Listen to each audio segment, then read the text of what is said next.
Music. नमस्कार, MP बार 2025 में objective series चल रही है। चैप्टर नंबर 5 तक हम पहुंच चुके हैं और चैप्टर नंबर 6 है वो स्टार्ट करने वाले हैं। सबसे पहला जो ऑब्जेक्टिव है वो स्टार्ट करते हैं, ब्रह्मांड क्या है। तो ये क्या है, तो ब्रह्मांड क्या है। ब्रह्मांड आकाशगंगा एवं तारों का समूह है।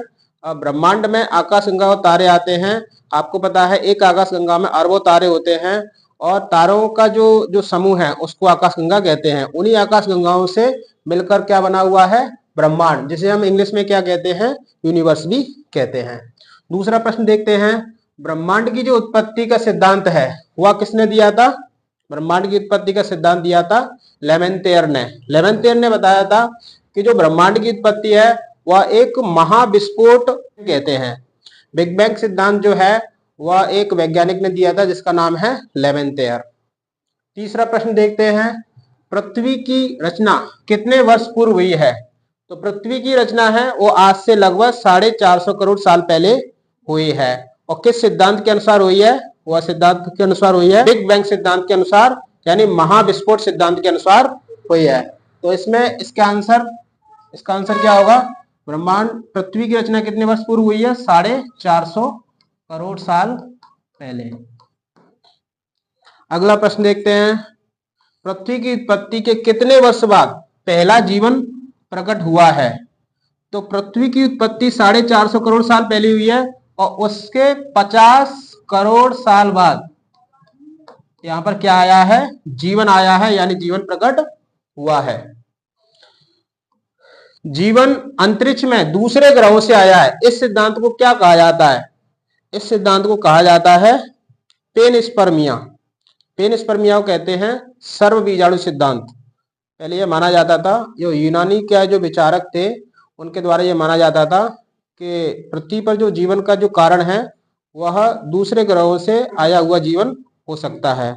दूसरे ग्रहों से यहाँ पर एक इकाई आई और उस इकाई को कहते हैं बीजाणु, उसको कहते हैं स्पोर। तो इसलिए इस पूरे सिद्धांत को कहा जाता है पेनस्पर्मिया या सर्वबीजाणु सिद्धांत। ठीक है। अगला प्रश्न, जीवन क्षयमान यानी नष्ट होते हुए और सड़ती हुई सामग्री से जैसे भूसा, कीचड़ आदि से प्रकट हुआ है। यह सिद्धांत क्या कहा जाता है, इस सिद्धांत को कहा जाता है अजीवात जीवो उत्पत्ति। अजीवात जीवो उत्पत्ति क्या है, यानी निर्जीव पदार्थों से जीवन का निर्माण हुआ है। इस सिद्धांत को क्या कहा जाता है, अजीवात जीवो उत्पत्ति। तो इसमें लिखते हैं अजीवात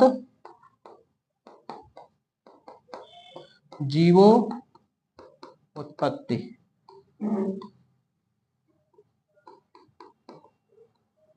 चलिए आगे बढ़ते हैं। अगला प्रश्न है, जीवन पहले से विद्यमान जीवन से ही निकल कर आता है। यह सिद्धांत किसने दिया। इसका मतलब क्या है, इसका अर्थ क्या है, जीवन पहले से उपस्थित जीवन से निकल के आया है। इसका अर्थ है कि जीव से ही जीव का निर्माण हुआ है। इस सिद्धांत को दूसरा कहते हैं जीवात जीवोत्पत्ति। तो इस सिद्धांत को दिया था किसने दिया था, फ्रांसिस्को रेड्डी। और किसने दिया था, लुई पास्चर। तो लुई पास्चर, फ्रांसिस्को रेड्डी ने यह सिद्ध करके दिखा दिया था कि जीव से ही जीव का निर्माण हुआ है। और इस सिद्धांत को दूसरा नाम क्या कहते हैं, जीवात जीवो उत्पत्ति। तो उन्होंने आपने एक देखा होगा मिलर का, उन्होंने क्या एक प्रयोग किया था जिसे स्वान के एक्सपेरिमेंट कहते हैं। उन्होंने 2 फ्लास्क लिए और एक में क्या ईस्ट भर दिया, दोनों में ही ईस्ट भर दिए। एक को क्या है ईस्ट मतलब जो फ्लास्क है, फ्लास्क की गर्दन को क्या तोड़ दिया, दूसरे को क्या है नहीं तोड़ा। तो जो गर्दन क्या है टूटी हुई गर्दन थी उसमें एयर जो यानी हवा है वो प्रवेश कर गई, उसी के साथ ही उसमें सूक्ष्मजीव प्रवेश कर गए। तो उसमें क्या है बाद में बहुत सारे क्या सूक्ष्मजीव पैदा हो गए, क्योंकि हवा के साथ सूक्ष्मजीव प्रवेश कर गए थे। तो उसमें तो क्या है सूक्ष्मजीव आए, जबकि जिसमें जो फ्लास्क बंद था उसमें सूक्ष्मजीव नहीं आए। इसे कहा जाता है जीवात जीवो उत्पत्ति। अगला प्रश्न देखें, किसने प्रस्तावित किया कि जीवन का पहला स्वरूप जीवन रहित कार्बनिक अणु आरएनए और प्रोटीन से आया हुआ हो सकता है। तो यह सिद्धांत दिया था किसने, ओपेरन और हेल्डेन ने। ओपेरन रूस के वैज्ञानिक थे ओपेरन, और इंग्लैंड के वैज्ञानिक थे हेल्डेन। इन दोनों ने मिलकर कहा कि हो ना हो जीवन का जो निर्माण है वो इस तरह के कार्बनिक यौगिकों से आया हुआ है, आरएनए और प्रोटीन से। और यह सिद्धांत भी उसी श्रेणी में आ जाता है अजीवात जीवोत्पत्ति। लेकिन ये कार्बनिक अणुओं से जीवन का निर्माण हुआ है, इसलिए इसे कार्बनिक विकास भी कहते हैं या जैव रासायनिक विकास कहते हैं इसे। ठीक है, अगला प्रश्न देखें। एक बंद फ्लास्क में मीथेन, हाइड्रोजन, अमोनिया, जलवाष्प लेकर अमीनो अम्ल का निर्माण, यहां से समझ में आया होगा अमीनो अम्ल का जो निर्माण है मिलर के प्रयोग में। आप जानते हैं मिलर ने 1953 में एक प्रयोग किया था। मिलर कहाँ के वैज्ञानिक हैं? अमेरिका के। और 1953 में उन्होंने एक प्रयोग किया था। उस प्रयोग में उन्होंने एक फ्लास्क में 4 गैसें ली, मीथेन, हाइड्रोजन, अमोनिया और जलवाष्प। उसको लेकर उन्होंने 7 दिन तक प्रयोग किए और 7 दिन के प्रयोग के बाद उन्होंने देखा कि उस फ्लास्क में किसका निर्माण हुआ है? अमीनो अम्लों का। तो अमीनो अम्लों का जो निर्माण है वो प्रयोग किससे संबंधित है? मिलर के प्रयोग से। कब हुआ था? 1953 में। ठीक है, आगे बढ़ते हैं।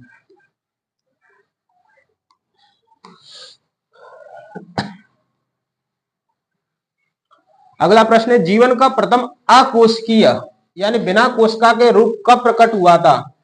तो यह प्रकट हुआ था आज से लगभग 300 करोड़ साल पहले। आज से लगभग 300 करोड़ साल पहले, आज से लगभग 400 करोड़ साल पहले क्या प्रकट हुआ था कि जीवन, पृथ्वी पर जीवन प्रकट हुआ था। लेकिन जीवन का अकोशिकीय रूप, अकोशिकीय रूप मतलब जैसे वायरस हो सकता है या ऐसी कोई संरचना जिससे क्या है जीवन बन सकता है, उसको कहते हैं अकोशिकीय रूप, यानी कोशिका नहीं था। हम जानते हैं जीवन के होने के लिए कोशिका की आवश्यकता पड़ती है, लेकिन जीवन का जो पहला स्वरूप है वो बिना कोशिका का हुआ होगा, जैसे वायरस, है ना। अकोशिकीय रूप कब प्रकट हुआ? आज से 300 करोड़ वर्ष पहले। अगला प्रश्न, जीवन का प्रथम कोशिकीय रूप कब प्रकट हुआ है? आज से लगभग 200 करोड़ वर्ष पहले। ठीक है, अगला प्रश्न देखिए। परंपरागत धार्मिक साहित्य हमें बताता है, परंपरागत धार्मिक साहित्य का मतलब है जो धार्मिक पुस्तकें थी आज से लगभग 20वीं सदी की अगर बात करें तो उससे पहले यह माना जाता था कि पृथ्वी पर जो जीवन का जो निर्माण है या पृथ्वी पर जितने भी जो जीव हैं उसमें क्या 3 उन्होंने क्या है विचार दिए थे। धार्मिक पुस्तकों में यह मिलता था कि जो भी जीवन है वो एक तरह से प्रकट हुआ है और यह कितने वर्ष पुराना है? लगभग 4000 वर्ष पुराना। और जीवों में जो विविधता, तरह तरह के जो जीव पाए जाते हैं वो जीव हैं इसी तरह के पहले भी थे और आगे भी वैसे ही रहेंगे। यह सब क्या है, किसमें लिखा हुआ था? धार्मिक पुस्तकों में। तो ठीक है, आगे देखिए। जो वातावरण में अधिक उपयुक्त थे उनकी अधिक संतानें हुई और अंत में उनका वर्ण होता गया। डार्विन ने इसे क्या कहा? डार्विन ने इसे कहा प्राकृतिक चयन। डार्विन जो वैज्ञानिक हैं उन्होंने ये कहा है कि कोई भी जीव है अपने वातावरण के अनुसार जितना क्या ढल जाएगा वह प्रकृति के द्वारा सेलेक्ट कर लिया जाएगा, यानी चयन कर लिया जाएगा उसको। इस सिद्धांत को क्या कहा जाता है? प्राकृतिक चयन या प्राकृतिक वर्ण या इंग्लिश में नेचुरल सिलेक्शन। राइट, अगला प्रश्न देखिए। प्रकृति विज्ञानी अल्फ्रेड वॉलेस ने किस द्वीप पर कार्य किया? तो अच्छा, मैं इसको लिख देता हूं। इसको क्या कहते हैं? प्राकृतिक चयन। अगला प्रश्न देखिए। अल्फ्रेड वॉलेस नाम के जो वैज्ञानिक थे वो भी डार्विन के लगभग समकालीन थे। डार्विन के साथ साथ वहां पर भी क्या वही भी काम कर रहे थे। तो उन्होंने किस द्वीप पर काम किया? डार्विन ने किस द्वीप पर काम किया? गैलापेगो। और अल्फ्रेड वॉलेस ने किस द्वीप पर कार्य किया? मलय आर्कीपेलेगो। मलय आर्कीपेलेगो।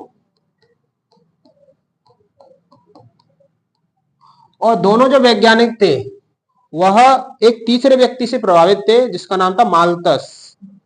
उसी समय माल्थस थे, वो काम कर रहे थे जनसंख्या पे कि जो जीवों की जो जनसंख्या है वह किस तरह से बढ़ती है ना, जनसंख्या किस तरह से बढ़ती है और उनको क्या क्या चीज प्रभावित करती है।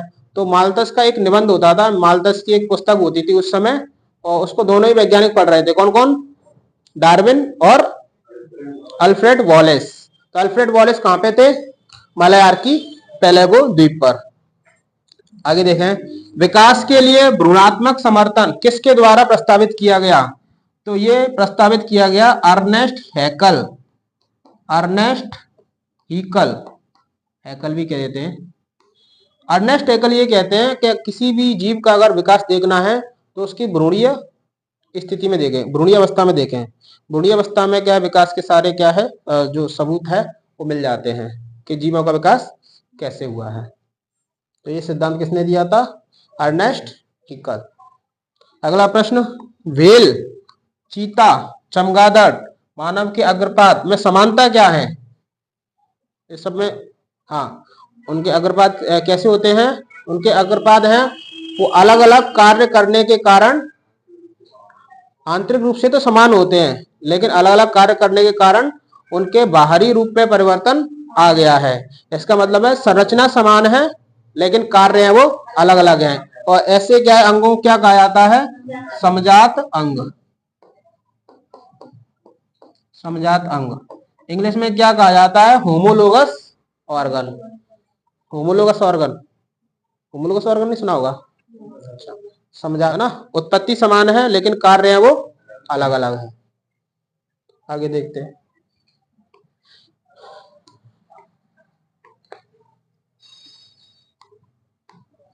अगला प्रश्न देखिए, भिन्न भिन्न कार्य करने के कारण वही संरचना रूप ले लेती है या उदाहरण है? भिन्न रूप ले लेती है, अलग अलग कार्य करने के कारण। तो अलग अलग कार्य करना किसका उदाहरण है? यानी इसको क्या कहते हैं? किन अंग, उनको क्या अंग कहते हैं? समजात अंग कहते हैं। उत्पत्ति समान लेकिन कार्य अलग अलग हो तो ऐसे अंगों को क्या कहा जाता है? समजात अंग। तो इसका उत्तर हो जाएगा समजात अंग। ठीक है, अगला प्रश्न देखिए, पक्षी एवं तितली के पंख, ये पंच नहीं है पंख है, दर्शाते हैं, क्या दर्शाते हैं? समवृत्ति अंग। समवृत्ति अंग का दूसरा नाम क्या है? समरूप अंग, या तीसरा रूप भी है, तीसरा नाम भी है समतुल्य। समतुल्य अंग भी है। तो समतुल्य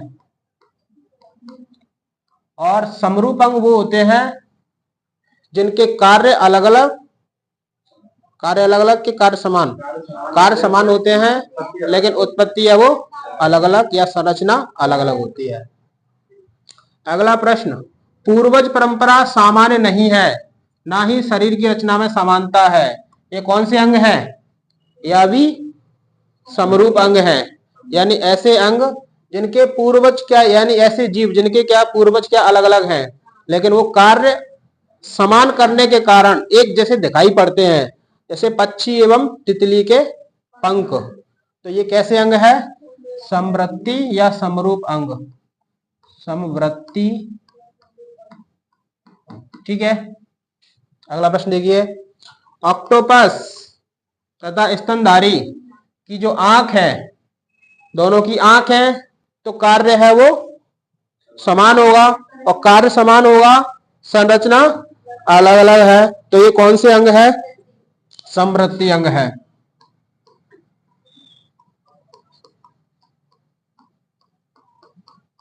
अगला प्रश्न देखिए, पेंगुइन और डॉल्फिन मछलियों के फ्लिपर्स क्या हैं?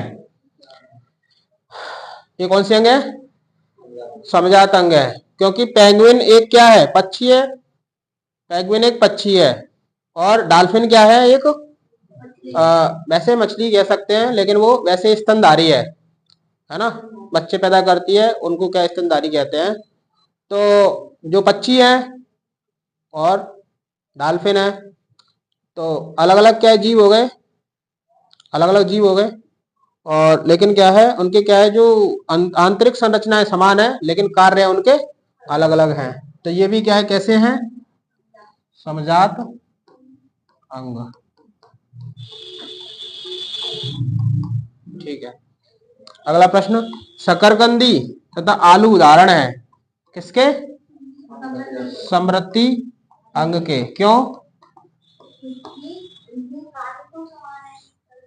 संरचना अलग अलग है। एक शकरकंद क्या है, शकरकंद जड़ है और आलू क्या है, तना है।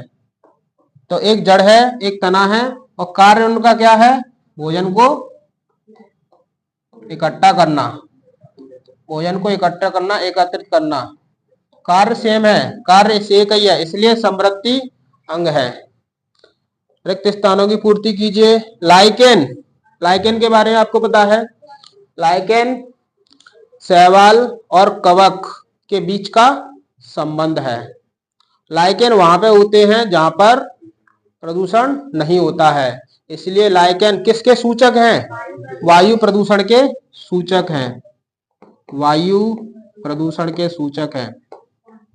अगला प्रश्न देखिए, इंग्लैंड में सलब, सलब को इंग्लिश में क्या कहा जाता है, मौत का संग्रह किसका उदाहरण है, प्राकृतिक चयन का। प्राकृतिक चयन का कैसे, क्योंकि वही कहानी है जिसमें दो तरह के सलब मौत होते हैं, उसमें सफेद और काले मौत होते हैं। और पहली बार में कौन पहचान लिया जाता है, पहली बार में जो काले मौत है वो पहचान लिए जाते हैं, बाद में सफेद मौत पहचान लिए जाते हैं चिड़िया के द्वारा। तो है ना, फैक्ट्रियों से क्या जो धुआं निकलता है उसकी वजह से पेड़ पे क्या है, वो काला पेड़ हो गया था, तो काले मौत है वो बच गए आते थे बाद में, है ना, दिखाई नहीं देते थे। तो ये क्या है, किसका उदाहरण है, प्राकृतिक चयन का। अगला प्रश्न है, डार्विन अपनी यात्रा के दौरान किस द्वीप पर गए, गैलपैगो, गैलपैगो। और उन्होंने वहां पर किस चिड़िया को देखा, डार्विन की फिंच, है ना। और फिंच नामक चिड़िया दो तरह से विकसित हो गई थी, कौन सी, एक तो कीट खाने वाली, एक मांसाहारी थी, एक बीज खाने वाली यानी शाकाहारी थी, है ना। और ये किसका उदाहरण था, अनुकूली विकरण का। आगे देखिए 26,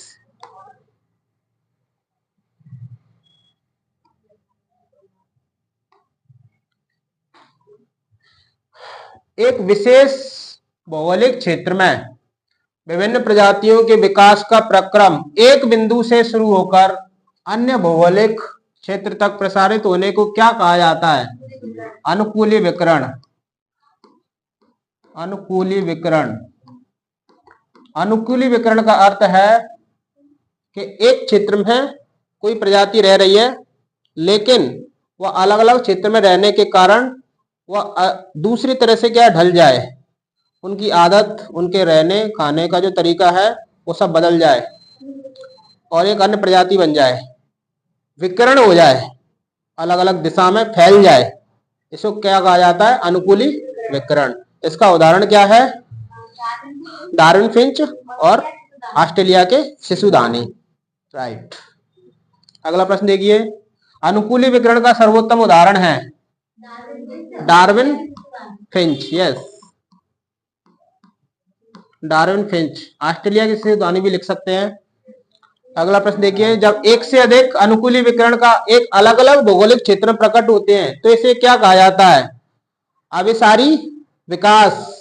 अभिसारी विकास, जब एक से अधिक अनुकूली विकरण होते हैं तो क्या कहा जाता है, अभिसारी विकास। और एक पूर्वज प्रजाति से जब कोई क्या है जीव बनते हैं तो उसको क्या कहा जाता है, अभिसारी विकास। तो इसमें क्या कहा जाएगा, अभिसारी विकास।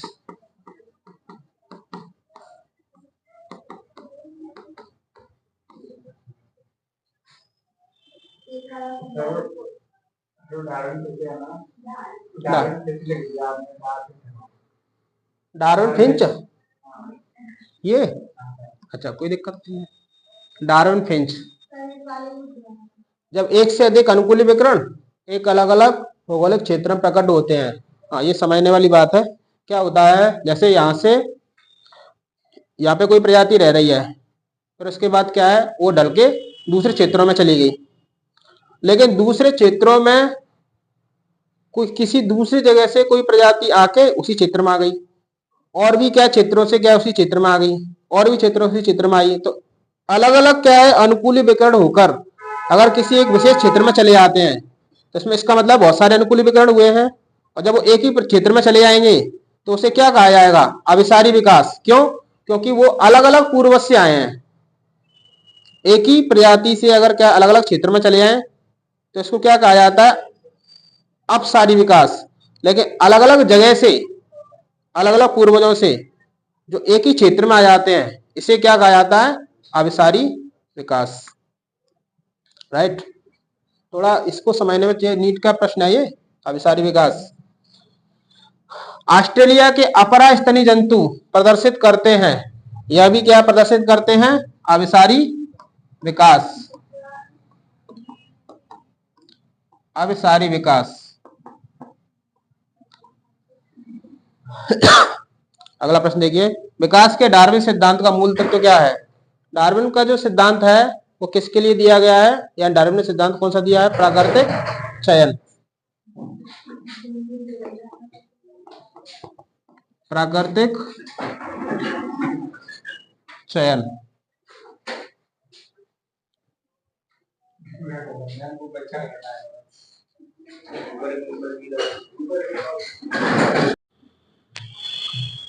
नमस्कार, अगले प्रश्न की तरफ बढ़ते हैं। अगला प्रश्न है 31 प्रश्न है, इसका नाम है यह और यह। डार्विनवाद की दो मुख्य संकल्पनाएं हैं।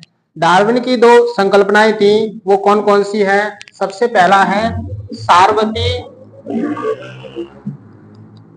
अवरोहण,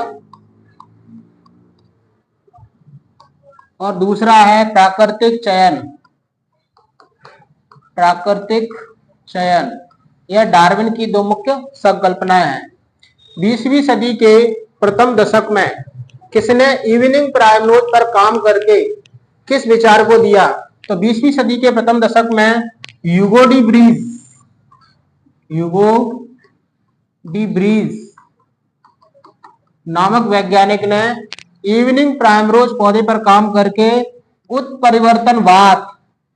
उत्परिवर्तनवाद सिद्धांत को दिया। यह इसी को कहा जाता है म्यूटेशन। चलिए आगे बढ़ते हैं। उत्परिवर्तन क्या और क्या होते हैं। तो देखिए, उत्परिवर्तन यादृच्छिक होते हैं और दिशाहीन होते हैं। उत्परिवर्तन में मैं बता चुका हूं, उत्परिवर्तन का अर्थ होता है आनुवांशिक पदार्थ में परिवर्तन। किसी भी पदार्थ जो कि आनुवांशिक पदार्थ जैसे डीएनए और आरएनए है, उसके जो क्षार है उसमें परिवर्तन हो, या उसके न्यूक्लियोटाइड में परिवर्तन हो, या जीन में परिवर्तन हो, उसे क्या कहा जाता है, उत्परिवर्तन। और उत्परिवर्तन अचानक हो जाते हैं और किसी दिशा में नहीं होते हैं, इसलिए अचानक यानी यादृच्छिक होते हैं और दिशाहीन होते हैं। अगली प्रश्न की तरफ बढ़ते हैं। आरडी विनबर्ग सिद्धांत कहता है कि एक जीव संख्या में इधर आएगा एलील, और उनका जो स्थान है जिसे कहा जाता है लोकस, वो क्या होते हैं, स्थायी होते हैं। हार्डी विनबर्ग ने एक नियम दिया जिसे हार्डी विनबर्ग का सिद्धांत कहा जाता है। हार्डी विनबर्ग कहते हैं कि कोई जो समष्टि है यानी कोई जनसंख्या है, उसमें जो टोटल जीन होते हैं जिसको जीन पूल कहा जाता है, वह बदलते नहीं है, और जब तक कि उनको कोई बाहरी कारक क्या प्रभावित नहीं करे, और इसको कहते हैं हार्डी विनबर्ग का सिद्धांत। अगले प्रश्न की तरफ बढ़ते हैं। सदा अपरिवर्तनीय होते हैं।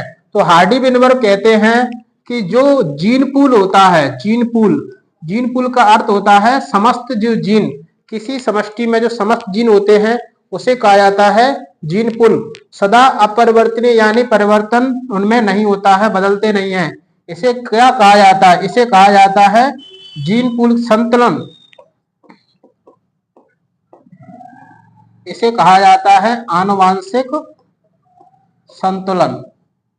इसे कहा जाता है आनुवांशिक संतुलन।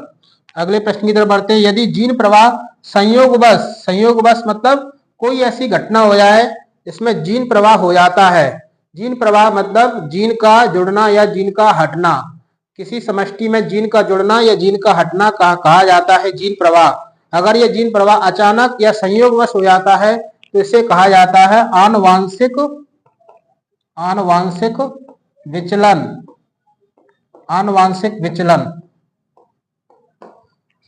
अगले प्रश्न की तरफ, लगभग मिलियन वर्ष पूर्व पृथ्वी पर जीवन का प्रथम कोशिकीय रूप प्रकट हुआ। तो कोशिकीय रूप की बात आ रही है, यानी कोश का रूप, और कोश का आज से लगभग 200 करोड़ साल पहले या 2000 मिलियन साल पहले पृथ्वी पर जीवन का प्रथम कोशिकीय रूप प्रकट हुआ। अगले प्रश्न की तरफ बढ़ते हैं। मिलियन वर्ष पूर्व, कितने मिलियन वर्ष पूर्व अकशेरुकी जीव बने? तो लगभग आज से 500 करोड़ साल पहले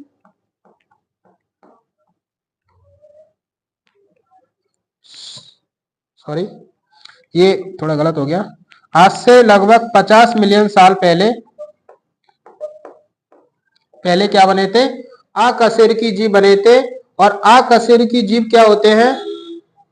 500 मिलियन हो जाएगा, 500 मिलियन अकशेरुकी जीव बने थे। और अकशेरुकी जीव होते हैं जिनमें रीढ़ की हड्डी यानी उनमें जो कशेरुकाएं हैं वो नहीं होती है। और उनमें कौन आ जाते हैं? जैसे क्या आर्थ्रोपोडा है, कीड़े हैं, जैसे मोलस्का है, वो सारे आ जाते हैं अकशेरुकी रूप में। अगला, समुद्री खरपतवार एवं कुछ पौधे संभवतः मिलियन वर्ष पूर्व अस्तित्व में आए। तो कितने मिलियन वर्ष पूर्व आए? 320 मिलियन वर्ष पूर्व अस्तित्व में आए। अगले प्रश्न देखें। अगले प्रश्न की तरफ बढ़ते हैं। अगले प्रश्न की तरफ बढ़ते हैं। देखिए प्रश्न है, सन में एक मछली पकड़ी गई जो थी और इसे क्या कहा गया? तो सन 1938 में जो दक्षिण अफ्रीका है, दक्षिण अफ्रीका जो देश है, वहां पर एक मछली पकड़ी गई और उसका नाम क्या था? उसका नाम था सिलाकेंत। सिलाकेंत था। अब 1938 में एक मछली पकड़ी गई। जैसे सामान्यतः मछली के पैर नहीं होते हैं, लेकिन सिलाकेंत ऐसी मछली थी जिसके आगे के पैर थे। और जिन मछलियों के, ऐसे जीवों के जिनके आगे पैर वगैरह होते हैं, और जानवर वगैरह ऐसे जंतु जो मछलियों की तरह दिखाई देते हैं, आगे पैर होते हैं, है ना, उनको लोब फिन कहा जाता है। Lobe fin. तो उसमें से क्या है, उसका नाम क्या था? सिलाकेंत था। अब जो सिलाकेंत को यह माना जाता था कि इसी से जो उभयचर जो है, उभयचर यानी मेंढक वगैरह है, वो उसी से विकसित हुए हैं। किससे? सिलाकेंत से। अगले प्रश्न की तरफ बढ़ते हैं। पहले उभयचर प्राणियों के रूप में विकसित कौन हुए? यही आएगा सिलाकेंत। सिलाकेंत जो है वो पैर वाले, मतलब मछलियां इसमें पैर थे, उनको सिलाकेंत कहते हैं। अगला प्रश्न देते हैं। लगभग मिलियन वर्ष पूर्व ड्रायोपिथेकस तथा रामापिथेकस नर वानर विद्यमान थे। तो कितने मिलियन वर्ष पूर्व? 15 से 20 मिलियन वर्ष पूर्व ड्रायोपिथेकस तथा रामापिथेकस जैसे नर वानर विद्यमान थे। यानी ये इनमें मानव के भी गुण थे और जो बंदर के भी क्या गुण थे, ऐसे मानव मिलते थे। कब? 1520 मिलियन वर्ष पहले।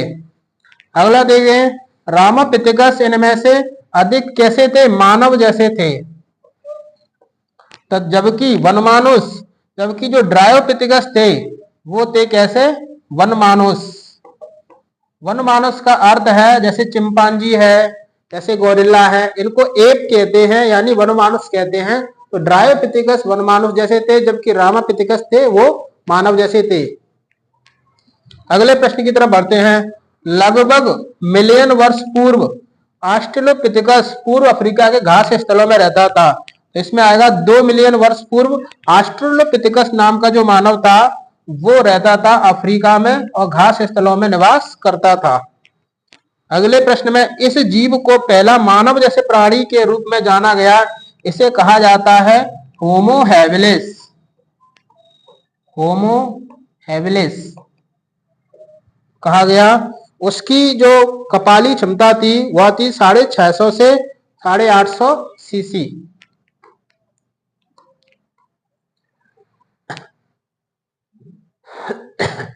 अगले प्रश्न की तरफ बढ़ते हैं।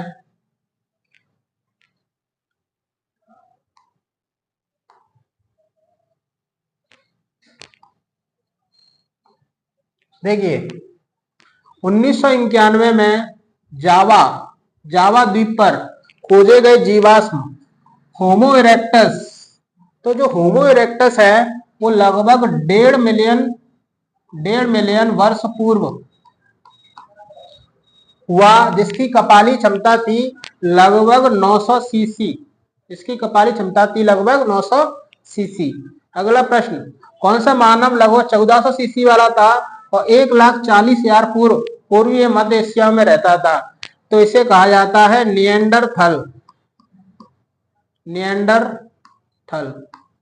निएंडरथल वो मानव था, निएंडरथल मानव जो है वह जानवरों की जो खाल है उसको कपड़े के रूप में इस्तेमाल करता था तथा मुर्दों को दफनाने का कार्य करता था, और इसकी जो कपाली क्षमता थी वो लगभग 1400 सीसी थी, जो लगभग आज के मानव के लगभग बराबर है।